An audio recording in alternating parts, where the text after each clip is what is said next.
Welcome to the Women Inspire Aspire podcast.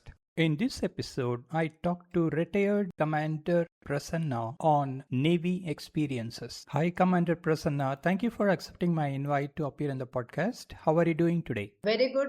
Thank you so much for having me here for this podcast. It's my pleasure. Let's go ahead and get started. Can you tell us a bit about yourself, where you're from, what do you do, etc.? Well, I come from a small village in Kasaragod district called Uduma. My father was working in a fertilizer factory in Ernakulam, popularly known as Cochin, a place called Udyogamandal. The company name was Fertilizers and Chemicals Travancore Limited, FACT. Tell us about your school experiences. I was very fortunate to grow up in that township where we had world class amenities in those days. We had a wonderful sports arena. You name the extracurricular activities, it was available. A lot of encouragement for studies and other activities, including cultural events. Also, during my school days, I have represented Kerala for Hindi declamation, participated in Delhi. Students have come from all over the world. It was an international event by United Nations Sister Concern Unit, and I could get a merit certificate. So participating in different competition in different level increased my confidence so that I could face any situation and any competition without any stage fear. We had an extension of mini Kala Mandalam, all verticals in our school and helped children, those who are interested. It's a public sector unit during 1980s. This particular place where I lived, it's the largest industrial belt of Kerala. We had people across the state coming there for work and staying in the same colony. Even now, we are in touch with most of our friends who lived in that area, irrespective of age, immaterial. The moment we say that we grew up in FACT colony, that means we are like an extended family. The teachers who taught us, we are still in touch with them. We still have a reunion, talk to our teachers at least once a month. Any events in their family or any events in our family, we do invite our teachers, seek their blessings for any of our activities in our life. Thanks to my teachers who identified my potential and they helped me in fine tuning my personality, encouraged me to participate in different activities. They guided me in a very methodical way. That is why I got a prefix commander. I could join Indian Navy. That's wonderful. So, what motivated you to become a commander? Well, I was a Junior Red Cross Society member when I was in 5th standard to 7th standard, wherein we could participate in parade during Republic Day and Independence Day in our FACT township. We had a platoon commander for each division. We will participate for the practice session as well as the parade on those 2 days. After that, all the leaders of the platoon will be taken for a group photograph with the chairman and managing director of the company.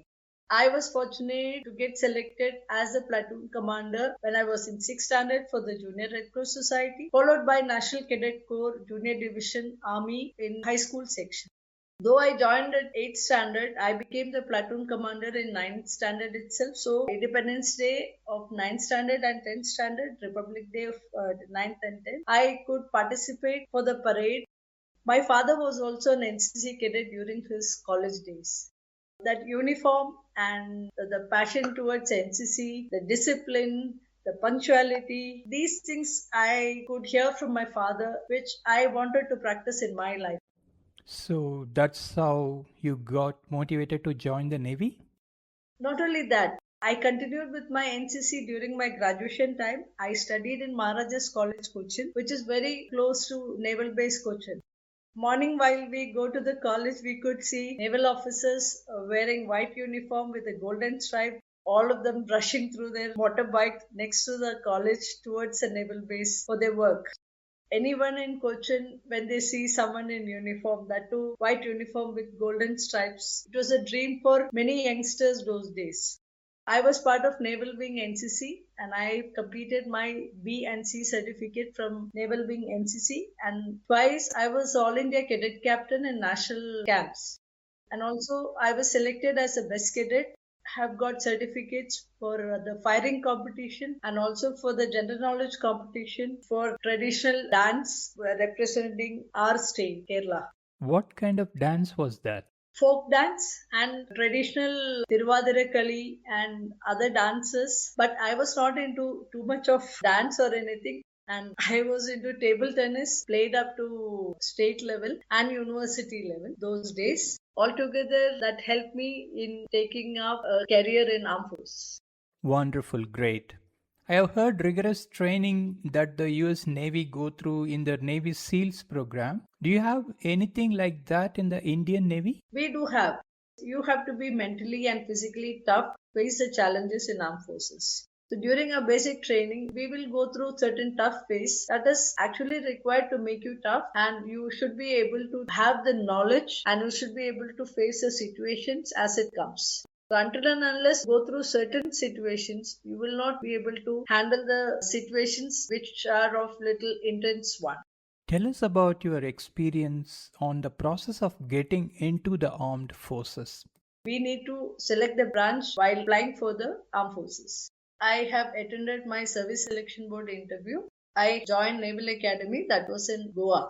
So we underwent the training along with male counterparts. Part of the training, since I was already into sports and NCC, to a certain extent, it was helpful for me in terms of participating in cross country or any other activities. It was not a new thing for me because I was already into it.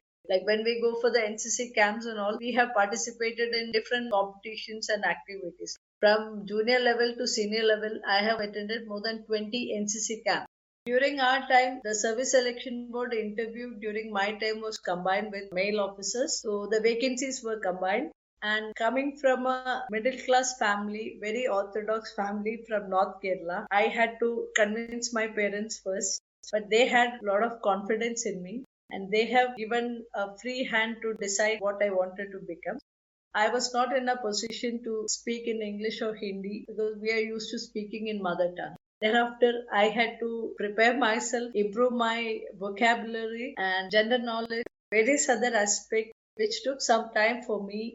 With the guidance of my seniors, NCC officers, friends, and teachers, I could improve and correct my drawbacks, and I could perform very well during my service selection board interview. Great. What are the languages that you speak? English, Malayalam, and Hindi. I do understand Tamil, Kannada, and Telugu a bit, having worked in Visakhapatnam, Port Blair, Cochin, and Bangalore. Okay, wonderful. Tell us about some memorable experiences from your work. During my NCC days, we were fortunate enough to attend parasailing in Naval Base Kochi, Garuda. So we were waiting for the clearance from the Air Traffic Control Department.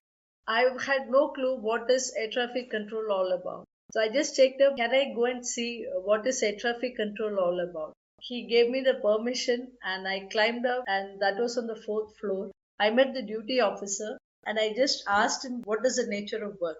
So he just gave me one simple answer that I'm a modified traffic police.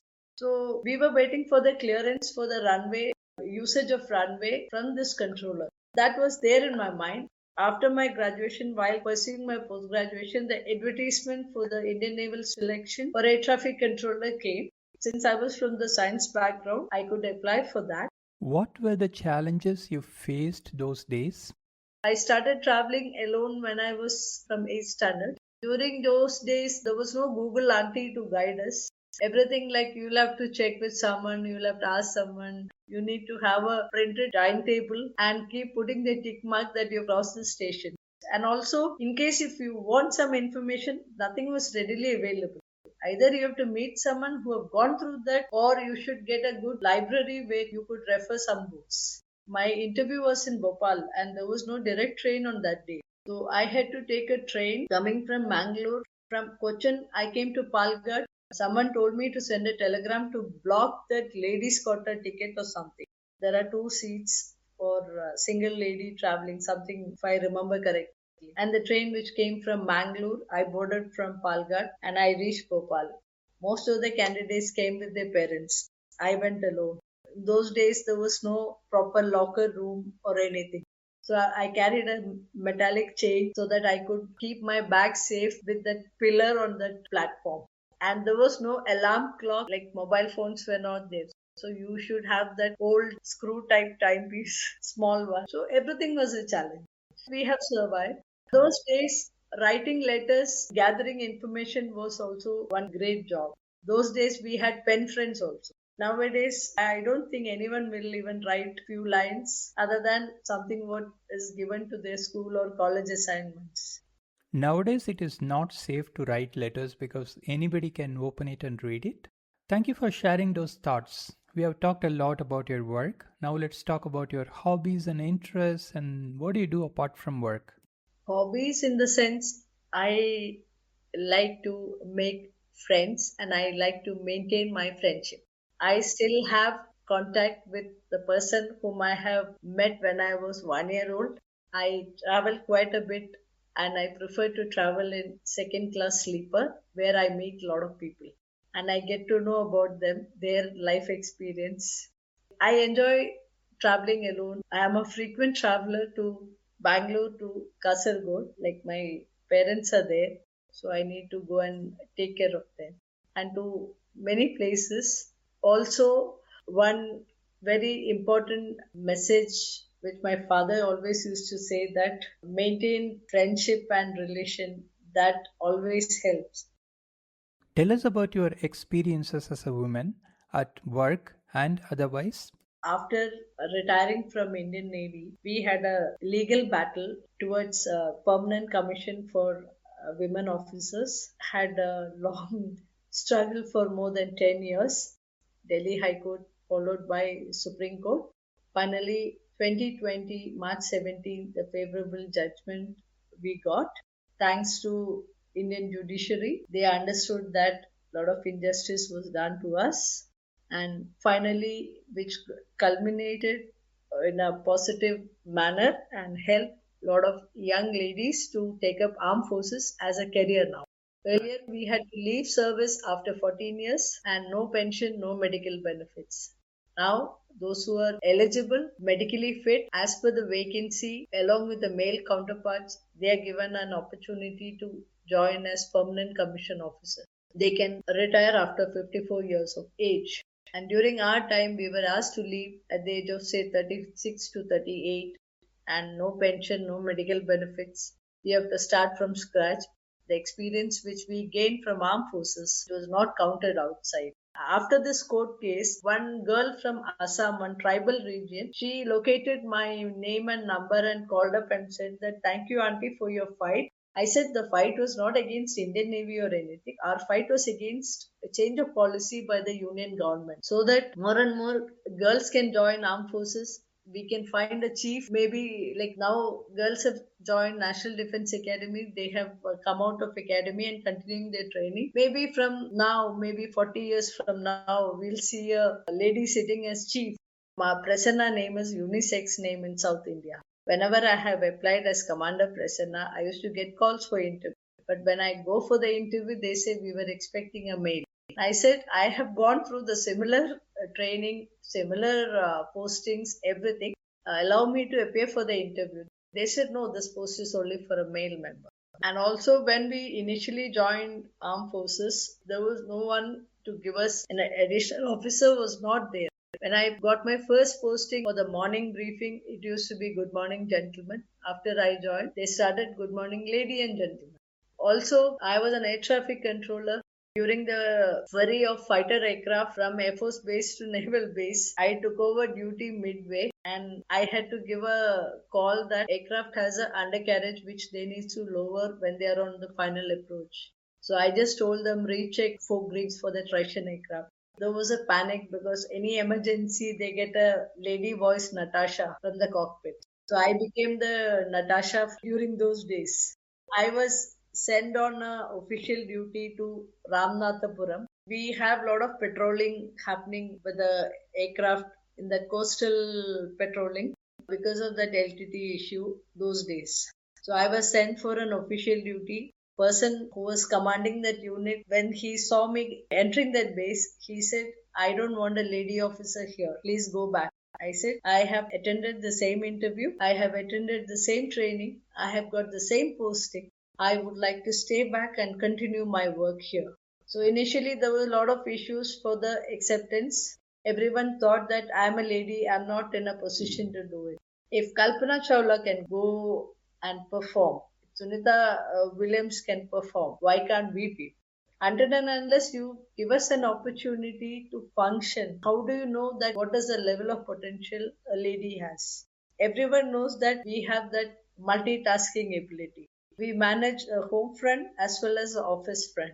Only that fine tuning is required. Maybe that biological issues we have, we overcome that. After we left service and when we were expecting a court order to get reinstated, everyone said that generally women after say 40, 45, they tend to gain weight and all. I am 49 kg for last almost 28 years. It is all mindset. One of my seniors, she still runs marathon. It is your mindset and it is your willpower, your determination. There are certain 5 to 10% medical issues can crop up. Maybe some issues can happen. Otherwise, there is no specific difference. And I have seen most of the lady officers, especially I'm proud to say that we were 14 of us, all of them are doing extremely well in respective field where they are after leaving service. Given a chance, next Janam, I would like to wear the same uniform. Armed forces is something like the kind of respect you get, you won't get anywhere. That cannot be brought with any money. I would like to say that in the year 2000, I was sent on board a Singapore ship for a sailing program. In the year 2000, that ship was commanded by a lady and the operational officer was also a lady. A small place like Singapore could advance to that extent. Where are we standing? Don't we have potential? Don't we have technology? We should also change. That only happens once you empower women at home. Give them the freedom, allow them to choose what they want, give them wings, they will fly. Well, wish you all the best for your next birth also. Do you have any societal issues that you care about that you want to do something about? Actually, after winning the court case, I have decided to give back something to the society. I'm a member in multiple groups where we take up a lot of issues supporting girls for education, girls for getting married, getting job, and in case someone is looking for some medical assistance. During pandemic, we have supported 1,400 families who are not keeping well, who are bedridden, palliative care or something through a jointly work program called Mother's Meal. Similar way, our organization, Distress Management Collective India, where I'm one of the executive member, we have taken up a lot of activities during those times, arranging oxygen cylinder, emergency medicines, you name it, it was there. And also, I come from Kasargod, where there are a lot of endosulfan affected children. Many kids have been diagnosed with CP and MR. So we support the mothers to become independent. Just because the child is not well, the husband leaves home and the lady has to struggle hard to bring up the children and she is not in a position to go out and work. So we are trying to empower these ladies by giving them some training and something which they can work on and earn some. So, is this problem only in Kasargod? This has a very particular problem of that endosulfan pesticide which was used long back. Do you have any tips or advice for people who want to pursue their career in Navy? They should have faith in themselves, confidence. They should be focused and they should have a passion, patriotism. They should give 100% in what they are doing. Life in armed forces is very different. Strict discipline and rules are very strict. At the end of the day, you are like a class one officer. So if you are passionate about joining armed forces, start the preparation day one and identify your weakness, correct it. You should prepare very well every exam, every process. You need to have certain qualification. You need to clear the psychological test, group testing officers test and interview, which is part of the service selection board interview. Find out what is the process, prepare for it, you will get it. Until and unless you put in hard work, nothing will come to you directly. Right. Thank you so much for sharing that message. We are coming towards the end of the podcast. Do you have any questions for me or about the podcast? I have listened to a couple of your this one. You're doing a wonderful job letting people know that women have come from different field and they are doing very well. There may be people who want to take up certain things, but they are waiting. Can I look upon, or do you have someone who have already gone through it? So you have selected multiple field where I think in couple of months time you will cover every aspect of it, and you are conveying a very good message. A lot of ladies will get motivated, they will get more power to them, they'll feel good, a lot of people will be benefited. And it's a wonderful platform where people are sharing their life experience, which is not like they are talking, and people will be interested to listen to it, and they can take on the points and they can improve, and they can also try different field. When we hear about the challenges of other person, we will also know that what step we should take. So it's a motivating step for everyone.